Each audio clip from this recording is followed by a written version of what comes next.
Usa ka pagtuo, usa ka tingog, usa ka katawhan.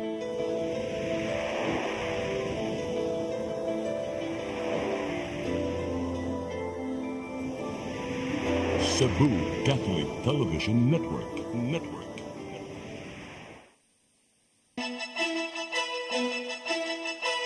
Uluhan sa mga balita sa Sairi 47. Mga namatay sa bagyong Karina og hanging habagat sa kauluhan ni sakana sa 14.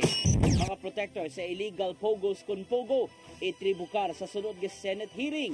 Paghatag og dakong pagdagad sa Administrasyong Marcos bahin sa pagsulbad sa malnutrisyon gihangop sa NNC 7. 22 anyos nga lalaki patay sa aksidente sa kadalanan sa Barangay Tisa, Dakbayan sa Sugbo. Sugbo, Kabisayan ug Mindanao, Pilipinas og katawhan kutos maabot sa tong Sibya sa tibuok kalibutan mayong hapon.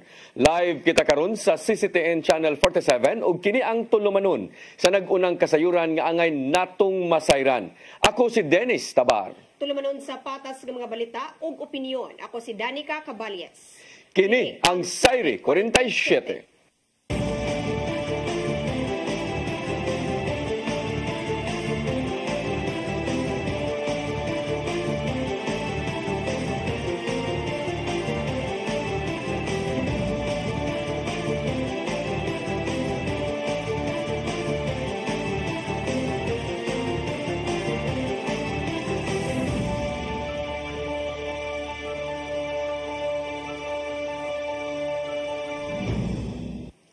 Og karon sa kompletong detalye sa atong mga balita, Presidente Bongbong Marcos nagpakisayod sa kahimtang sa mga nabahaan didto sa kauluhan human sa kusog nga bagyong Karina og hanging habagat. Mi saka na ngadto sa 14 ang nakalas tungod sa daotan nga panahon. Ang kasayuran ihatod ni Gian Navarro. Tuyong nibisita si Presidente Ferdinand Bongbong Marcos Jr. sa mga nabahaang dapit sa kauluhan ug nisusi sa kahimtang sa mga apektadong residente. Miapit si Marcos Jr. sa Command Center sa Valenzuela City ug nagpakisayod sa gimong mga lakang aron pagsalbar sa mga flood victims. Nidiretso sab siya pagkauman sa usa sa mga evacuation centers sa Barangay Malanday ug nagpakisayod sa kahimtang. Pagkahuman, gibisita sa Presidente ang mga nabahaan usab didto sa Navotas City. Pipila ka na sa mga lugar sa kauluhan ang hilabiang gibahaan human sa kusog nga uwan nga dala sa Super Typhoon Karina ug hanging habagat. Resulta kini sa wayhuno nga pag-uwan nga halos entero adlaw na. Samtang natagamtaman sa ubang bahin sa Luzon ug Mindanao ang bating lakat sa panahon nga dala sa hanging habagat ug ang gibantayang laing bagyo nga si Butchoy. Sa datos gikan sa National Disaster Risk Reduction and Management Council, nasa 14 ka mga tawo ang nakalas tungod sa bating lakat sa panahon. Nagigikan ang mga namatay sa Metro Manila, Bangsamoro Region, Northern Mindanao ug Davao Region. Nasa 1 million ka mga residente ang apektado sa halos tanang rehiyon tungod sa mga pagpag-uwan. Moabot na sa 6.5 million pesos ang natala mga paguba, apil na ang mga irrigation facilities ug mga infrastruktura. Gian Navarro, CCTN News. Gipahigayon karong adlaw sa Lapu-Lapu City Disaster Risk Reduction and Management Office ang Public Schools Rescue Olympics. Subay gihapon kini sa National Disaster Resilience Month ug 300 ka mga tinunan ang nisalmot sa nagkadaiyang mga aktibidad. Ang kasayuran hatod ni Crystal Joy Pelerca. Gipahigayon karong adlaw sa Lapu-Lapu City Disaster Risk Reduction and Management Office ang Public Schools Rescue Olympics. Lakip gihapon kini sa ilang giandam nga aktibidad subay sa National Resilience Month ning tuiga. Kung diin kapin 300 ka mga tinunan sa elementary ug high school gikan sa nagkadaiyang public school sa Dakbayan ang nisalmot niini. Nagkadaiyang mga aktibidad usab ang giandam sa CDRRMO alang sa mga Olympics kabahin sa Disaster Risk Reduction Education nga mohaom sa edad sa mga tinunan. Ang mga tinunan sa elementarya ni salmot og nalingaw sa pagduwa sa Snake and Ladder og Millionaires Game apan nakabase gihapon kini sa lesson plan sa eskwelahan ug ang uban ni apil sa cooking ug slogan making. Samtang ang mga tinun-an sa junior ug senior high school ni partisipar sa quiz bee ug poster making. Matod ni Maria Elena Berami, ang Project Development Officer 2 sa DRRM DepEd Lapu-Lapu Division, mahinungdanon ang mga aktibidad sa mga tinun-an aron makaton sila sa ilang buhaton sa oras sa katalagman. This is very helpful sa ilahano kay we're teaching them basic life skills, how to survive, how to prepare, how to respond, and then at the same time inculcating the values of their safety, because ang ilang safety ginabalik-balik na nato na ang ilang safety is their priority. Kini mo ikatulong tuig nga gipahigayon ang Rescue Olympics sa CDRMO kauban ang DepEd Lapu-Lapu Division. Apan niadto pang tuig 2018 gisugdan na nila ang ilang kolaborasyon ug nakita nila nga nahimong epektibo ang ilang aktibidad sa pag-igo sa bagyong Odette ni adtong tuig 2021. Ang mga bata nato mo ay nag-agni sa ilahang mga parents nga mobakwit gid sila before nahitabo si Odette. So ang atong pagpahibalo, ang atong pag-edukar ug atong pagpreparar sa mga bata sa pinaagi lain-lain nga mga pamaagi nga ginahimo sa atong mayor, sa atong syudad, ginasponsoran gyud even sa community, nagkuan gyud, nagbunga gyud. Sukad ni adtong tuig 2022, gipalambo og mas gipadaghan na ang mga aktibidad nga gidalit para sa mga tinun-an. Sa among nahinabi nga mga tinun-an sa grade 6 gikan sa Babag 2 nga niduwa sa Millionaires Game, matud nila nga gawas nga nalingaw sila aduna usab sila'y nakatunan. Unsa ang mga mabuhat na mo, mga needs na mo if na disaster nga moabot?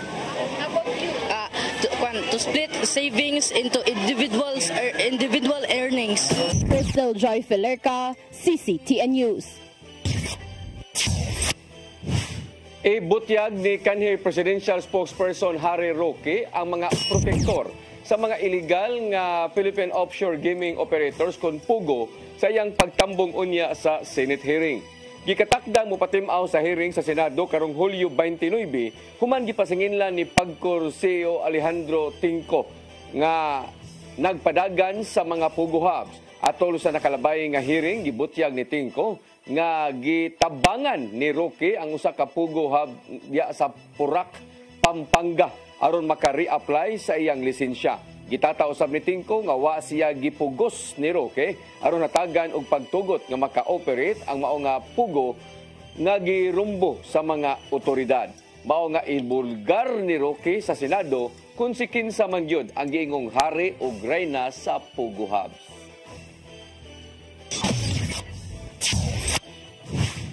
Business Permit and Licensing Office gitahasan ni Acting Mayor Raymond Alvin Garcia nga susihon ang mga establishmento sa Cebu City. Kini aron masuta kung aduna bay nag-operate nga pogo hubs sa Dakbayan, ilabi na nga adunay mando ang presidente sa nasod. Ang kasayuran hatod ni Mary Rose Sagarino. O tipasusi ni Acting Mayor Raymond Alvin Garcia pinaagi sa Business Permit and Licensing Office ngadto sa mga establishmento sa Dakbayan sa Sugbo. Susiho nila kung aduna bay mga negosyong nagtago-tago og nag-operate isip Philippine offshore gaming operators kon pogo hub sa Dakbayan. Mahinumdumang ni mando si Presidente Bongbong Marcos Jr. nga ihunong ang tanang pogo sa nasod tungod sa mga nakitang ilegalidad. Maong gipatawag ni Garcia ang BPLO aron susihon kung aduna bay mga pogo hubs nga nag-operate sa syudad. Nasuta nga walay bisan usa nga pogo hubs ang nagdagan sa syudad gikan sa kapin 40,000 ka mga establishmento. There is no legal pogo operations here in the city of Cebu. And that is based on our data sa Business Licensing Office. So I hope that is clear. Human sa nahimong pagbutyag sa DILG nga adunay pogo-like activity sa Sugbo, andam si Garcia nga makigalayon sa mga ahensya alang sa pagsubay niini. Hinuon gihangop nila ang planong panagkita ni DILG Secretary Benhur Abalos ngadto sa mga mayor aron pag-verify og pagpangita og paagi unsaon kini sa pagwagtang. But we are working very closely, especially now nga gitutukan yun ni pag-ayo sa national government, sa President himself, and sa Secretary of Interior and Local Government. In fact, I welcome him very much. Kay niingon siya nga he will come to Cebu to talk to the local government officials. Gani isa nakalabay nga sesyon sa Cebu City Council, adunay mga establishmento nga both mag-operate og electronic gaming sa syudad. Gitataw sa naghatod sa committee report nga si Konsehal Junjun Osmeña nga dili po guhap ang both i-operate ngadto sa usa ka mall sa Cebu City. Make sure that this is electronic, this is not pogo.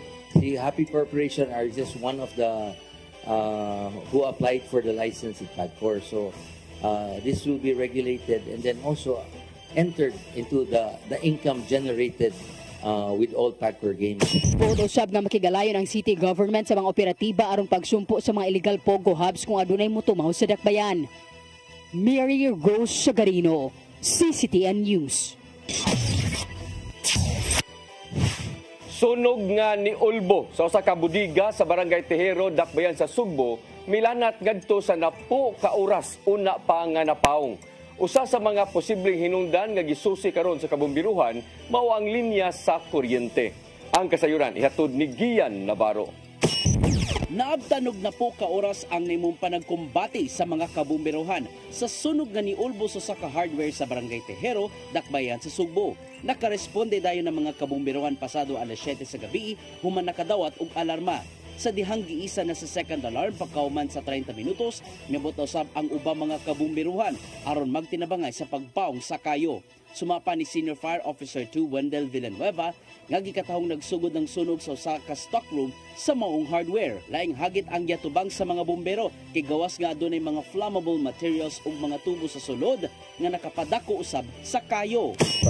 Our fire ground commander, no, si Fire Superintendent Rinaldo Indo, kato City Fire Marshal, nga mogamit ta og gitawag na itong AFFF, no, yung aqueous film forming foam.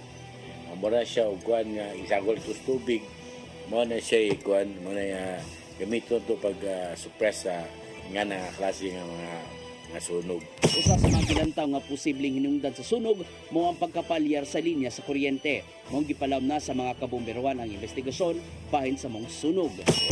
Nguy-kuy pa og mga posibleng ebidensya sa mong sunog. Daghan tag mga na interview ng mga personnel sa maong kining hardware, daghan ni kuan ako sa may stockroom, daghan nag-stockroom kay kuan mga nako noy posible ko ng kuryente. Mukapat yato sa kapin 19 milyones pesos ang natalang danyo sa mong sunog. Samtang gitambalan na ang tulo ka mga naangol diin pipila kanila ang samaran. Giyatagan usab og dakong gibugaton ang pagbaton og firewall sa malang sa mong bodega mong wala ni kaylap ang kayo nyato sa silingang dapit. Gian Navarro, CCTN News. Musunod, paghatag og dakong pagtagad sa Administrasyong Marcos bahin sa pagsulbad sa malnutrisyon giagop sa NNC 7. Kanang guban pa mga balita sa pagbalik sa Sayri 47.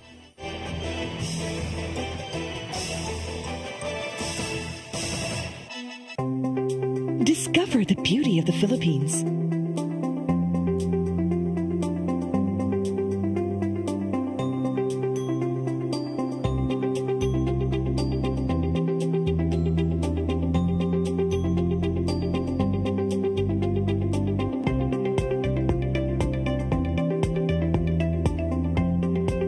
With Philippine Airlines, the country's flag carrier.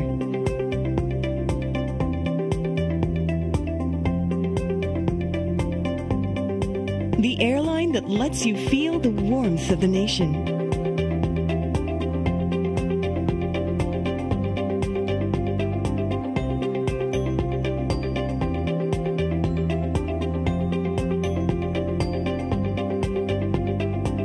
Mabuhay.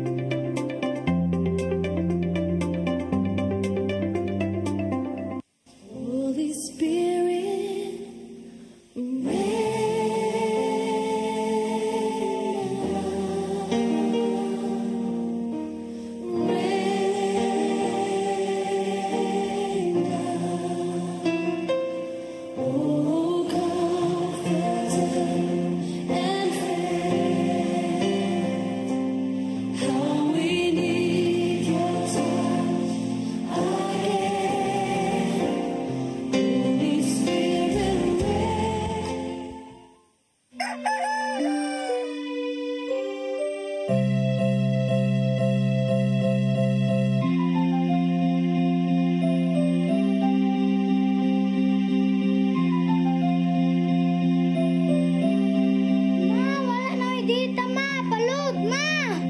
Sorry ma'am, na-late ko.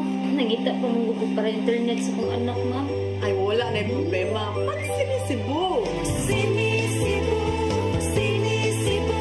For your internet connection. And for the signal of your cable TV.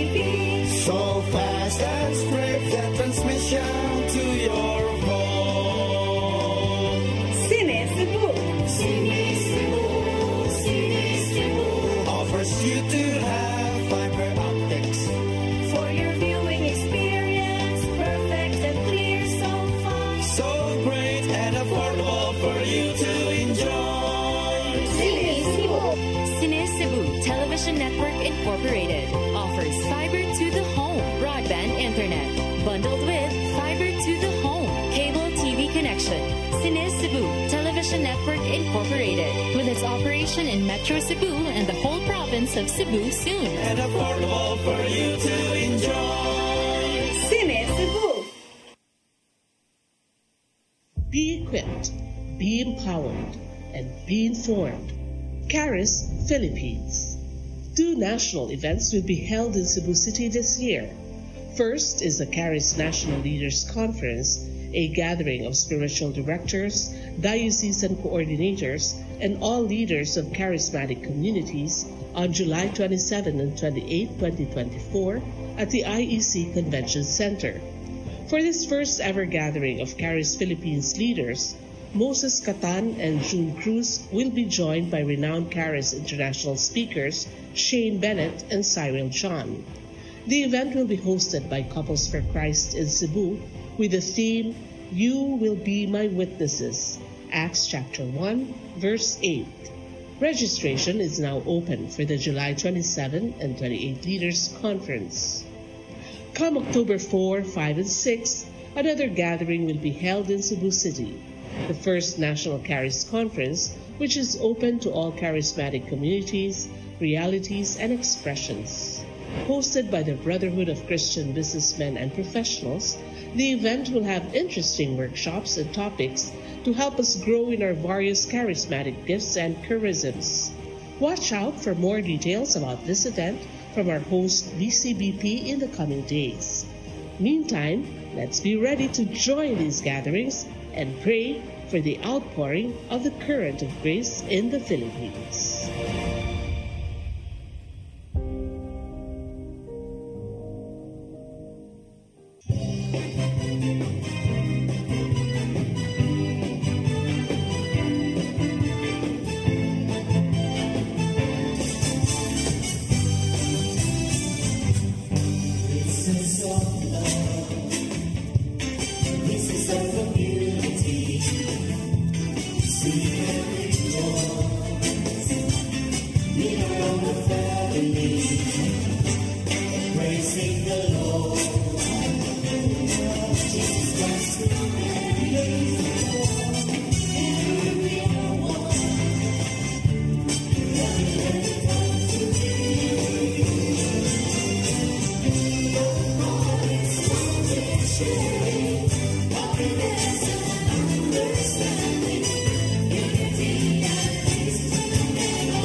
Balik sa atong mga balita, paghatag og dakong pagtagad sa Administrasyong Marcos kalabot sa pagsulbad sa malnutrisyon gihangop sa National Nutrition Council 7. Dungan kini sa masubsob pa nga kampanya bahin sa saktong nutrisyon sa matag pamilya.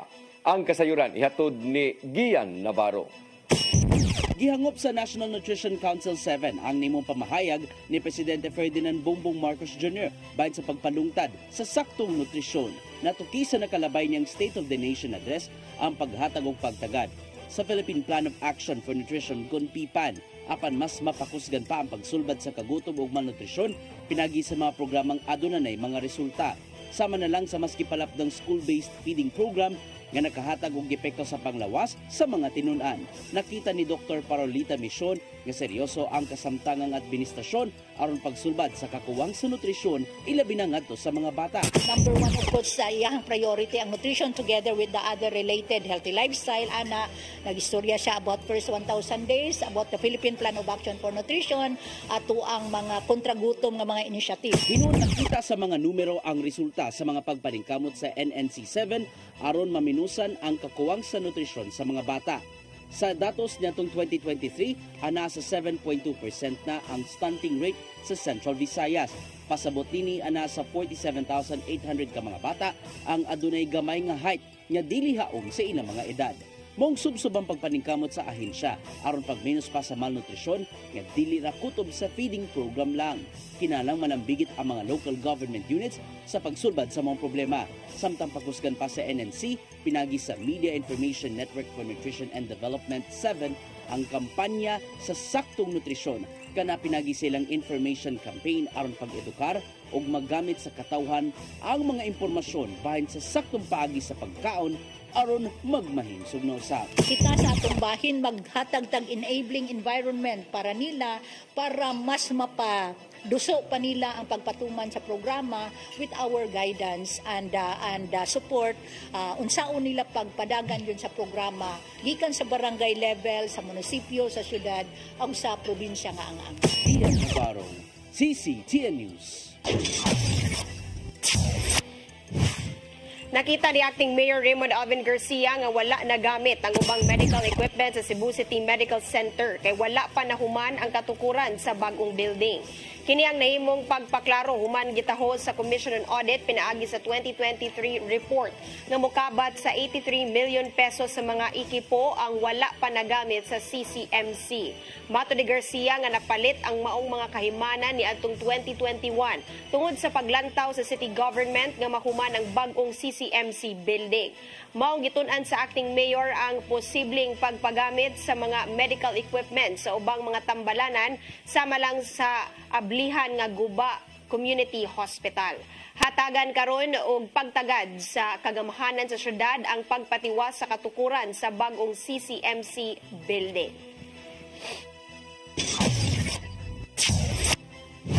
Mga tinun-an nga atleta sa syudad sa Mandawi nakadawat og cash incentives gikan sa syudad. Kini human nga nakaangkon sila og medalya atol sa Central Visayas Regional Athletic Association niadtong Abril. Ang kasayuran ihatod ni Mary Rose Sagarino. Si Mayor Jonas Cortez mao inangu sa pagpanghatag sa cash incentive sa moabot usa ka gatos ka atleta ato sa seremonya sa session hall kagahapon. Ang mga gold medalist nakadawat og 10,000 pesos, 7,000 pesos sa silver medalist, samtang ang bronze medalist nakadawat og 5,000 pesos. Ang mga coach sa mga medalist nakadawat usab sa susamang kantidad nga incentive. Ang syudad ni gahin og 1.5 million pesos alang sa programa. Matud ni Cortez nga ang reward gihatag aron pagsaulog sa ilang kadaugan ug pasalamat sa paghatag og dungog sa syudad.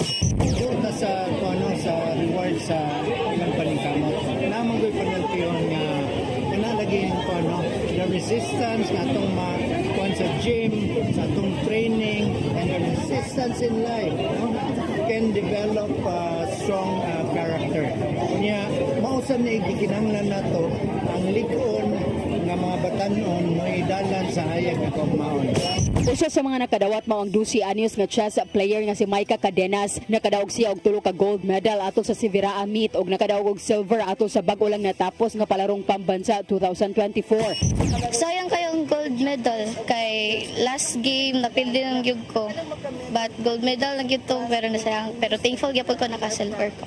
Tungod sa iyang kalampusan, gitaniagan usab si Cadenas og full scholarship gikan sa usa ka universidad sa Dakbayan sa Subo. Gawas sa Severaa, nakatakda usab na makadawat sa ilang incentive ang medalist sa miaging palarong pambansa. Base sa ordinansa sa Dakbayan, ang mga mananaog nga atleta sa Mandawi sa national competition makadawat og 15,000 pesos sa matag gold medal, 10,000 pesos sa silver medalist ug 7,000 pesos sa bronze medalist. Mary Rose Sagarino, CCTN News. Nagpahigayon nag-inventory ang Lapu-Lapu City Tourism Office sa tanan nga water sports activities nga gidalit sa nagkadaiyang mga resorts. Kini aron nga malikayan na ang naitabo sa San Vicente, Olango Island sa nilabay nga 2 ka semana nga niresulta sa kamatayon sa usa ka turista. Mato de Gary Lau ang OIC sa Lapu-Lapu City Tourism Office nga kinahanglan nilang sutaon ang mga resorts kung lakip ba nilang gikuhaan og permit ang gidalit nga water sports activities ug dili lang ilang mga business establishments. Gidugang niya nga gikinahanglan nga mutug-an ang matag resort sa tanan nilang gidalit nga mga operasyon aron nga makaabag ang dakbayan sa mga gikinahanglang suporta aron nga malikayan na ang mga disgrasya. Kumukuha ka og permit sa City Hall, iliga ginimutanan unsa pay na within your establishment so that measures atong matabangan. Measures will be undertaken. Kay kung dili na to iliga ang tanan, idiga ang tanan, di ta gusto nga aduna pay mahitabo nga susama niya atong nahitabo dito sa Olango. Moabot sa kapin 300 ka mga eskrimador o arnesador gikan sa 15 ka mga nasod ang nisalmot sa World Championship sa World Eskrima Kali Arnes con Wicaf. Ang Mandawi mo'y niho sa World Championship sa ikaduhang higayon. Ang kasayuran ihatod ni Mary Rose Sagarino. Kasamtangan gipahigayon ang World Championship sa World Eskrima Kali Arnes con Wicaf sa Mandawi City Cultural and Sports Complex. Ang kompetisyon gisalmutan sa 332 nga eskrimador ug arnesador gikan sa 15 ka nasod naglakip sa Pilipinas, China, USA, Australia, India, Germany ug uban pa. Ang paragsangka adunay nagkadayang kategorya depende sa edad ug klase sa weapon nga gamit. Naglakip sa long stick category, knife, padded stick ug team competition. Kaganinang buntag ni bisita usab si Senador Juan Miguel Zubiri pagtanaw og pagsuporta sa duwa. Ang World Championship mulungtad hangtod Domingo sa Sports Complex. Mao na kini ang ikaduhang higayon sa pag-host sa Mandawi human niadtong tuig 2022. Ang Wicaf World Championship gipahigayon matag 2 ka tuig. And we couldn't be more excited. Hosting this event allows us to share our traditions and the warm hospitality of Mandawi with all of you. Mary Rose Sagarino, CCTN News.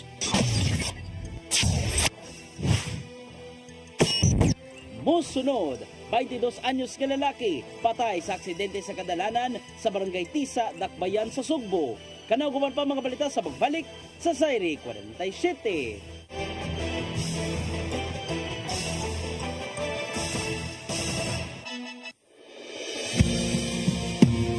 Calling all leaders of Catholic Charismatic Renewal Communities, diocesan coordinators, and spiritual directors. Be equipped, be formed, be informed of the worldwide movement of the Holy Spirit through the first National Charismatic Leaders Conference to be held on July 27 and 28, 2024 at the International Eucharistic Congress Convention Center in Cebu City. The theme of this special gathering is taken from the Acts of the Apostles, chapter 1, verse 8. You will be my witnesses. Together, we have a mission to bring people closer to God in our synodal journey. Let us be united. The Charis Philippines First National Charismatic Leaders Conference. Be inspired. by speakers from Charis International, Shane Bennett, and Cyril John, together with charismatic theologian Moses Catan and Filipino lay leader June Cruz. Grow in faith, fellowship, and leadership, and be part of something extraordinary. Charis Philippines' first National Charismatic Leaders Conference. Register now and witness the power of the Holy Spirit. Everything I need is found in you,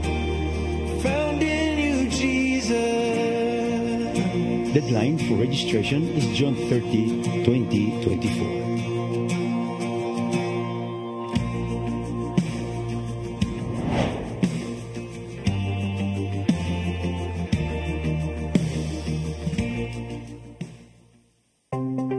Discover the beauty of the Philippines.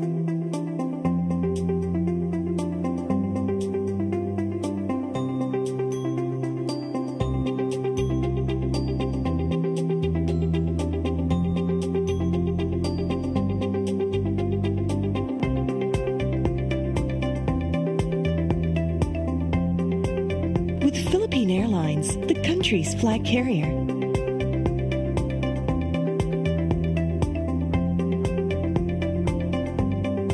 The airline that lets you feel the warmth of the nation.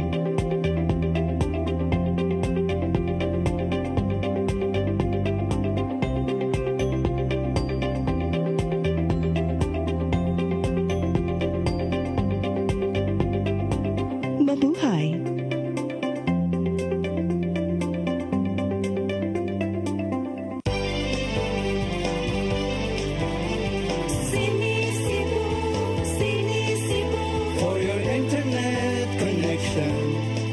And for the signal of your cable TV, so fast and straight that transmission to your home. Sini Cebu offers you to have fiber optics for your viewing experience, perfect and clear, so fast, so great and affordable for you to enjoy. Cine Cebu Television Network Incorporated offers fiber to the home broadband internet bundled with fiber to the home cable TV connection.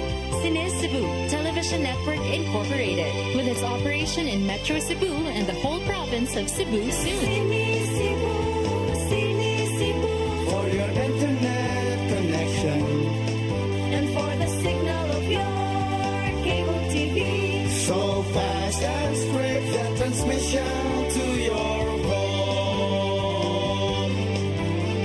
Cine Cebu offers you to have fiber optics for your viewing experience, perfect and clear, so fast, so great and affordable for you to enjoy.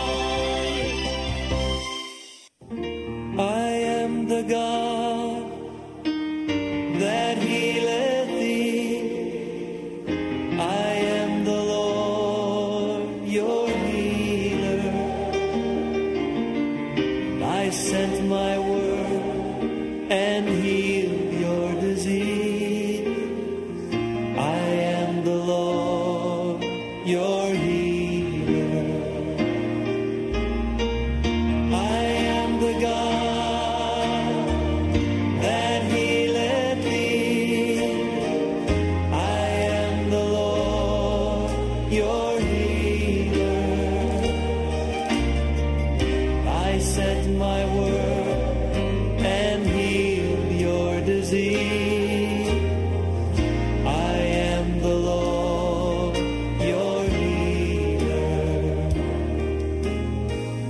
I am the God that healeth thee. I am the Lord, your healer. I sent my word and healed your disease. I am the Lord, your healer. I am the God that healeth thee.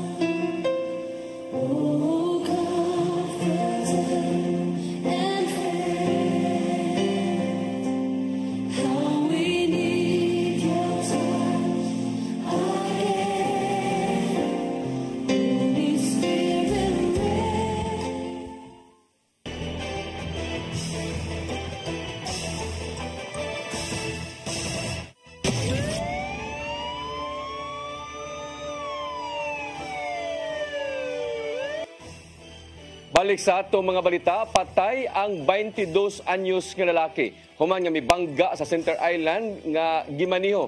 Sa gimaniho niini nga motorsiklo diha sa barangay Tisa kaganinang kadlawon. Matod sa iyang kauban nga gikan silang nag-inom diha sa barangay Guadalupe kagabi. Ang kasayuran ihatod ni Arnold Bustamante. Patay diha niya dayon ng 22 anyos nga lalaki human mibangga ang iyang gimaniho nga Yamaha Mio sa Center Island sa Efdiama Street, barangay Tisa sa Rekta sa Sugbo pasado alas 3 kaninang kadlawon. Ang biktima giilanga si Jesus Cañete Jr. nga malupi sa sitio Lusimba, barangay Basak San Nicolas sa Rekta sa Sugbo. Mato ni Carlo Tabunyag, 21 anyos, higala sa biktima. Nagikan sila sa usa ka imnanan sa barangay Guadalupe. Uban siya nga mga higala aron magplano alang sa birthday sa lain nila nga amigo. Samtang nagsabot-sabot, nag-inom usab sila og pagka alas 3 sa kadlawon. Nakahukom na nga manglakaw sakay sila gatak-taksa ka mga motor. Gihimakak ni Carlo nga daghan sila og nainom ug puro sila hubog sanglit usa ka botelya lang nga hard liquor ang ilang gipalit. Naguna siya sa pagparagan sa motorsiklo nga iyang gihulagway nga dili ra kay kusog. Apan pag-abot sa Efdiamas, giapas siya sa kauban ug ipahibaw nga nabangga si Jesus. Hugot sa niya nga gihimakak nga naglumbaan sila sa pagparagan sila nga tagsatag sa mga motorsiklo. Apan sa kuha sa CCTV video sa dapit, makita nga kusog ang dagan sa duha ka mga motorsiklo. O pag-abot sa dapit ang naa sa ulahing nga motor, wala na kini magsubay sa iyang lane ug didto mibangga sa Center Island nga maayong pagkalagpot sa biktima. Tungod sa kakusog sa impact, nabunal ang ulo sa biktima sa simentado nga karsada ug nabuak ang gigamit ini nga helmet. Nabuwag ang lawas sa biktima ug ang motorsiklo kadto gilayon nga 19.35 metros sigon sa sukod sa taga-traffic enforcement unit sa Cebu City Police Office.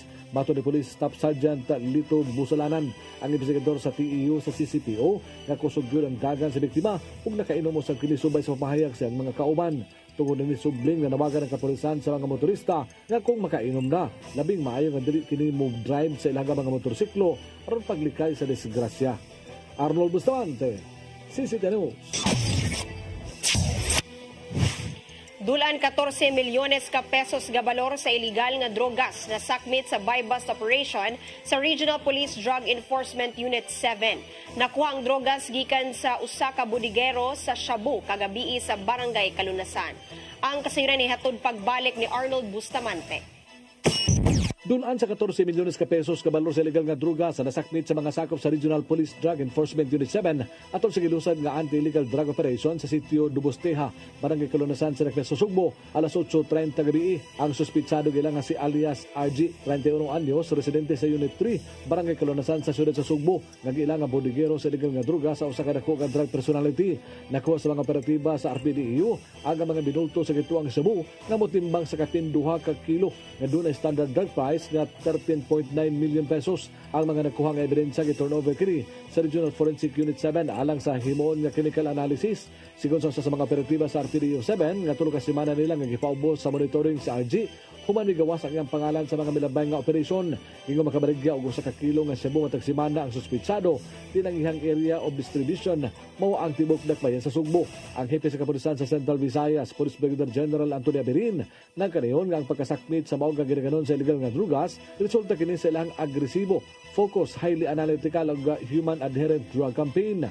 Ang suspitsado kasamtang ang ikustorya sa PRO 7 samtang giandam na ang mga dokumento sa pagpasaka og kaso sa kalapasan sa Republic Act 9165. Arnold Bustamante, CCTV News. Naangol ang usa ka 22 anyos nga lalaki human kini gikalit o gikalitan og pusil sa wa pa mailhing tawo kaganina nga kadlawon sa may sitio Iba, Barangay Basak, dakbayan sa Lapu-Lapu. Ang maong lalaki residente sa sitio Kapaping, Barangay Marigondon sa susamang dakbayan. Ang Police Station 4 nakadawat og tawag sa baong nga insidente 10 minutos na ang nilabay sukad sa maong panghitabo. Sa gibutyag sa lalaki ngadto sa kapulisan nga gipusil siya sa makadaghang higayon sa way igo nga hinungdan. Nakaangkon siya og usa ka pinusilan sa iyang tuo nga bahin sa Abaga, maong dali siyang gida sa Lapu-Lapu City Hospital. Gipangita pa sa kapulisan ang gunman human nga dali kini nakaikyas og padayon pa ang ilang gihimong investigasyon sa motibo ni ini.